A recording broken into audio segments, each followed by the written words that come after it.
percayakan Roh Kudus, gereja Katolik yang kudus, persekutuan darah kudus, pengampunan dosa, kebangkitan badan, kehidupan kekal. Salve sahabat Katoliku keren. Pengalaman iman setiap umat Katolik tentunya berbeda-beda. Hal ini karena Gereja Katolik begitu kaya akan iman, doa, dan tradisi yang diwariskan turun-temurun sejak zaman para rasul. Tak hanya umat Katolik, bahkan tak sedikit orang-orang yang bukan Katolik di dunia ini memiliki pengalaman spiritual yang luar biasa dengan iman Katolik, sekalipun mereka adalah seorang pemimpin di gereja atau agama yang dianutnya. Sahabat Katoliku keren, inilah 5 pendeta terkenal yang memutuskan berpindah menjadi Katolik setelah mendapat pengalaman spiritual, khususnya pengalaman iman akan Bunda Maria dan Rosario Suci. 5. Kimberly Han. Lahir pada tahun 1957, Kimberly Han adalah seorang master teolog Protestan terkenal lulusan Seminari Teologi Gordon Conwell, Massachusetts, Amerika Serikat. Ayahnya adalah seorang pendeta di salah satu gereja Protestan aliran Presbyterian, sedangkan suaminya, yaitu Scott Han, juga adalah seorang pendeta Presbyterian terkenal di gereja Presbyterian di Amerika Serikat. Pada tahun 1986, hati Kimberly Han terpukul ketika melihat sang suami yang adalah seorang pendeta berpindah menjadi Katolik usai mengalami perjalanan spiritual. Sang suami yang dulu setia menemani dalam pelayanan di gereja mengingkari cinta dan iman Kimberly.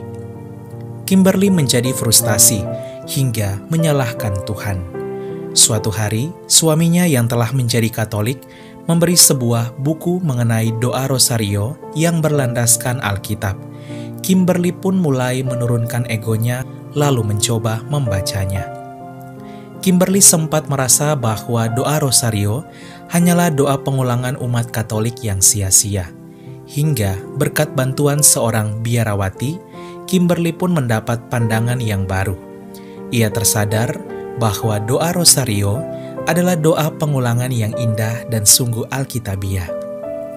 Bagaikan seorang anak kecil yang berkali-kali sepanjang hari mengucapkan, "Aku mengasihimu, Ibu." Dan tentunya sang ibu tidak akan memarahinya, justru semakin menyayangi anaknya. Begitupun ketika berdoa Salam Maria mengungkapkan cinta kepada Bunda Maria. Kimberly Han pun lalu mulai mendaraskan doa Rosario, dan ia mengaku merasa bahwa Tuhan Yesus melalui Bunda Maria telah membimbingnya dalam doa itu.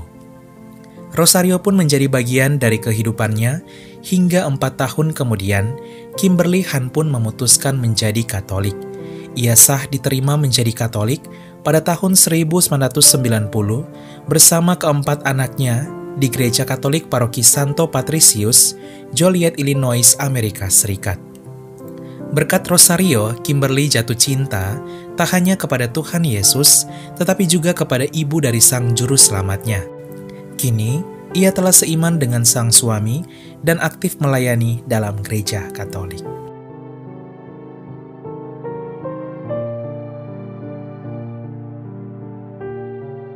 Now, Mary doesn't withhold this news from her betrothed.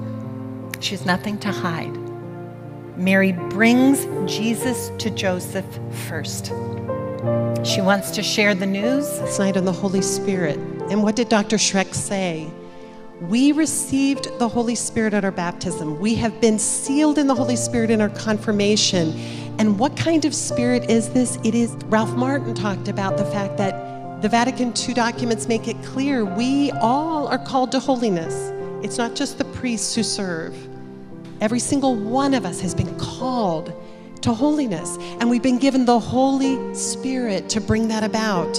And this is going to be lifelong. If you think you can't share about Jesus till you are perfect, you're waiting until you die. 4. Fernando Casanova. Fernando Casanova adalah seorang gembala terkenal di Gereja Protestan Injili Negara Puerto Rico aliran Pentakostal. Ia dikenal sebagai seorang gembala yang penuh semangat dan mengesankan dalam mengajar Alkitab bagi jemaatnya. Perjalanan iman gembala Fernando Casanova berawal ketika ia melihat berbagai kelompok baru denominasi Protestan yang terus lahir dan muncul di negaranya. Setiap denominasi gereja ini memiliki ajaran yang berbeda-beda, hingga membuat dirinya kebingungan dan mempertanyakan gereja mana yang sejatinya didirikan oleh Kristus dan gereja mana yang memiliki persatuan di dunia seperti yang dikehendaki oleh Kristus. Ia pun lalu mulai melakukan penelitian Alkitab dan sejarah gereja. Ia pun menemukan bahwa gereja Katoliklah jawabannya. Fernando Casanova lalu mengatakan kepada istrinya bahwa akan menjadi Katolik. Perkataan ini membuat sang istri terkejut, lalu membuat rumah tangga mereka berpisah. Ia ditinggalkan oleh istri dan ketiga anaknya. Suatu hari ketika ia pergi ke kapel dan berdoa kepada Tuhan untuk memberikan jalan terbaik, tiba-tiba ia melihat sebuah kalung rosario tergeletak di salah satu bangku. Ia merasakan bahwa Tuhan menyuruhnya untuk mengambil rosario itu dan berdoa. Dengan bantuan sebuah buku doa, ia pun mengambil rosario itu, lalu mulai mendaraskan doa rosario. Meski bagi dirinya, masih sangat sulit untuk berpaling berdoa kepada Tuhan melalui Bunda Maria. Ia pun mengatakan kepada Bunda Maria dalam hatinya bahwa ia bersedia berdoa rosario dengan dua syarat, yaitu ia dan istrinya damai kembali, dan keluarganya diberi jalan untuk menjadi Katolik.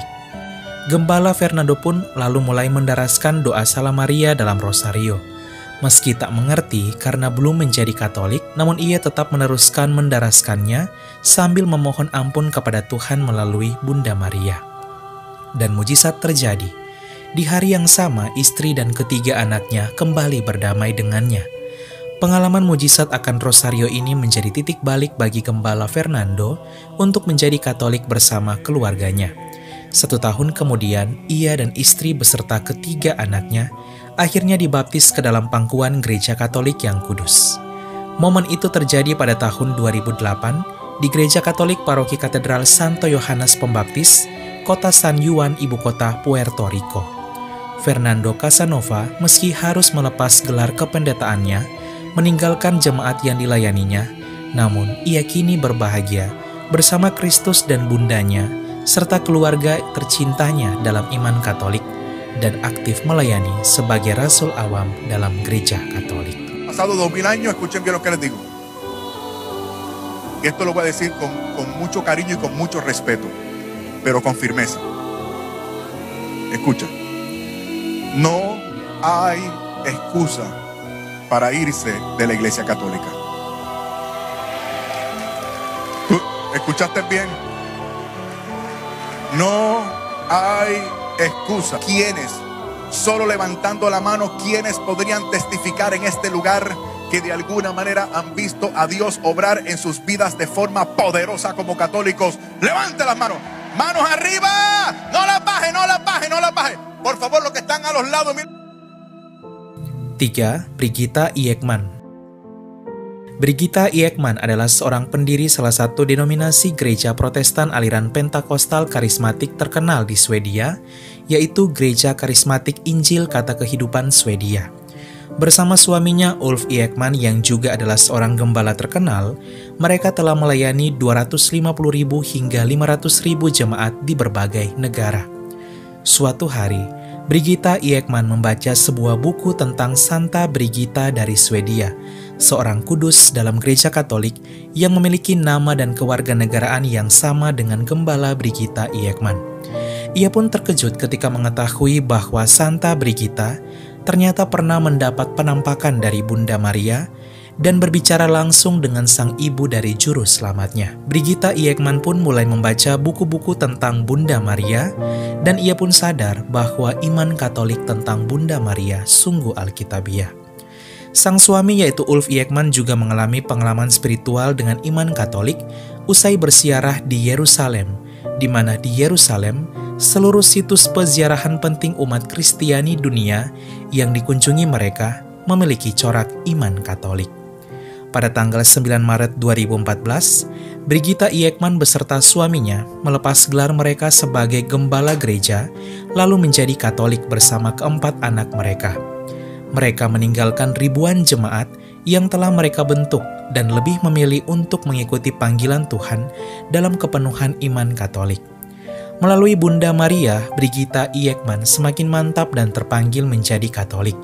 Kini, ia dan suaminya menjadi orang Katolik yang luar biasa dalam pelayanan dan sering diundang di berbagai seminar Katolik hingga ke Amerika Serikat, membagikan kesaksian mereka menjadi Katolik.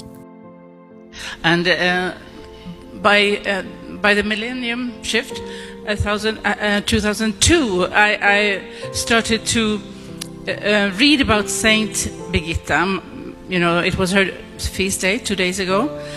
The only Swedish canonized saint. She lived in the 1300s. And because I have her name, I her very much. But she also had visions of Mary, and she spoke to her. And this, for me, as a Protestant, was very strange. How can Mary speak to her? She must have gotten it wrong. She must be a little bit confused. It must have been the Holy Spirit, right? So this I couldn't understand. But I kept reading more and more books about Saint Birgitta, and it taught me a lot anyway about her Catholic faith, how strong it was, and how she was very, very, how should I say, careful with her theology. So I'm reading this about Birgitta, and now I think I have to find out more about Mary now. Yes, so to really learn about Mary and to understand her and what the Church teaches about her, this intrigued me now, and I read several good Catholic books now about Mary. Scott Hahn's books. Your book, Dr. Hahn, came our way, one of the first ones, together with some other books. And I loved your book, and it explained so much to me. And actually, when I understood, I wanted to understand two things: the Immaculate Conception and the Perpetual Virginity. It's never talked about in the evangelical, charismatic, free church world. So I had no idea about this, and it's very, very, very important. She was for a Protestant couple like Ulf and me, she was the big hindrance, so to speak, to understand the Catholic belief. Yeah. So we had to conquer that mountain first. Yes, it's true, and because I've heard many testimonies from Protestants that have become Catholics that Mary was the last thing that they were able to cope with. For us, it was the first thing, and it was a big blessing for us. We came in through Mary in this sense. So step by step, leading up to the 9th of March 2014, where we caused quite a stir in our nation when we publicly declared that we, in our church, Sunday morning service, that we were going to be Catholics. But that was also quite a relief, and now we know that this is what we wanted to do, this is what the Lord wanted us to do, and 21st of May 2014, we were received by Bishop Anders into the Catholic Church. 2. Kit Nestor. Kit Nestor adalah seorang pendeta terkenal dari Gereja Metodis Serikat, salah satu gereja denominasi Protestan terbesar keempat di Amerika Serikat yang beraliran Metodis. Sebagai seorang pendeta Metodis yang memiliki semangat menginjil yang luar biasa, ia juga melayani denominasi gereja Protestan lainnya, yaitu Gereja Sidang Jemaat Allah dan Gereja Kepenuhan Injil. Kit Nestor juga dikenal sebagai seorang pendeta yang anti-Katolik. Suatu hari, ia pergi mencari seorang desainer grafis untuk membantu pembuatan logo kegiatan pemuda gerejanya. Ia pun berjumpa dengan seorang desainer grafis Katolik. Pendeta Kit Nestor terkejut dan kagum akan perilaku baik dan iman yang luar biasa yang terpancar dari desainer Katolik ini. Ia lalu mulai bertanya tentang kekatolikan, dan ternyata penilaiannya yang buruk terhadap gereja Katolik selama ini tidaklah benar. Ia pun kagum akan orang Katolik yang begitu menghormati Bunda Maria, sebagaimana Kristus mencintai ibunya. Kit lalu mendalami sejarah gereja hingga ia menemukan kebenaran dalam gereja Katolik sebagai gereja sejati yang didirikan langsung oleh Kristus, bukan oleh manusia. Bunda Maria menyentuh hati pendeta Kit, hingga pada tahun 2017, usai bergumul selama bertahun-tahun lamanya, Kit Nestor akhirnya mengikuti panggilannya, lalu diterima ke dalam pangkuan gereja Katolik yang kudus bersama istrinya. Ia pun rela melepas gelar kependetaannya setelah 22 tahun melayani demi memilih iman Katolik yang kudus. Kit Nestor kini menjadi seorang misionaris awam yang luar biasa, aktif melayani di gereja Katolik, dan memiliki sebuah YouTube channel di mana ia juga setiap hari melakukan doa rosario secara live streaming untuk mengajak umat Katolik mengikuti semangatnya dalam mencintai rosario. Hail Mary, full of grace, the Lord is with thee. Blessed art thou among women, and blessed is the fruit of thy womb, Jesus. Holy Mary, Mother of God, pray for us sinners, now and at the hour of our death. Amen. 1. Gavin Ashenden. Gavin Ashenden adalah seorang pendeta dari gereja Anglikan Inggris. Ia lalu ditabiskan menjadi uskup Anglikan hingga pada tahun 2008 diangkat menjadi penasehat bagi Ratu Elizabeth II. Meski sebagai seorang pendeta Anglikan yang terkenal dan terkemuka di Inggris, namun Bunda Maria memiliki berbagai cara untuk menarik anak-anaknya yang terpisah ke pangkuan gereja Katolik yang kudus. Gavin Ashenden kagum akan kisah penampakan Bunda Maria yang sungguh terjadi di Garabandal, Spanyol tahun 1961. Tak hanya itu, ia mengatakan bahwa ada berbagai cara untuk mencari kebenaran iman sejati. Dan salah satu caranya adalah melihat penampakan Bunda Maria yang banyak terjadi dalam gereja Katolik, seperti di Lourdes, Prancis tahun 1858 dan di Fatima, Portugal tahun 1917. Pada tahun 2017, ia mengundurkan diri sebagai seorang pendeta, uskup Anglikan, dan penasehat Ratu Elizabeth II. Pada tanggal 22 Desember 2019, Gavin Ashenden akhirnya sah diterima ke dalam gereja Katolik oleh Uskup Shrewsbury di Gereja Katolik Paroki Katedral Santa Perawan Maria Pertolongan Orang Kristen, Shrewsbury, Inggris.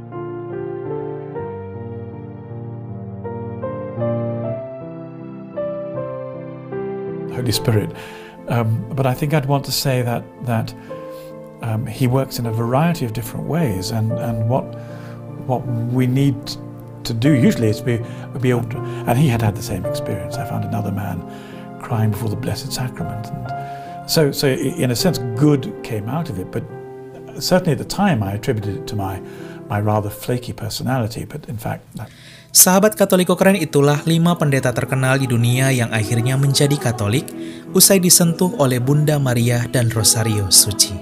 Semoga kisah perjalanan spiritual mereka ini semakin menguatkan iman Katolik kita. Bangga menjadi anggota gereja Katolik, tetaplah setia dengan iman Katolik apapun yang terjadi sampai kapanpun. Bunda Maria, doakanlah kami kepada Tuhan Yesus Putramu. Ave Maria, Salve Regina, Katoliko keren, Salve.